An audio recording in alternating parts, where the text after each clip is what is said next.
రెండు కత్తులు ఒక వరలో ఇమడలేవు. వాస్తవంగా మమతా బెనర్జీ తను ప్రధాని కావాలనుకుంటుంది. అందుకని ఐఎన్డీఏలో ఉన్న కాంగ్రెస్ తనకు పోటీ కాదు కాబట్టి రాహుల్ గాంధీని తొక్కడానికి అందులో ఉంటుంది.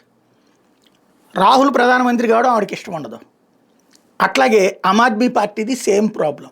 రాహుల్ ప్రధాని కావడం వాళ్ళకి ఇష్టం లేదు.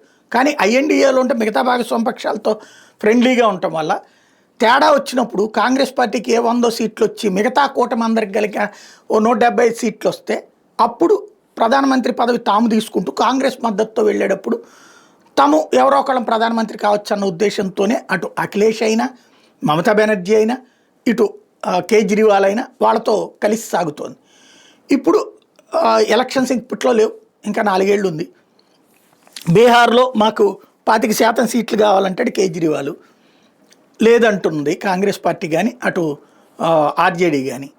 అదే సందర్భంలో తమిళనాడు ఎలక్షన్స్లో కావాలంటాడు, ఏమంటున్నారు.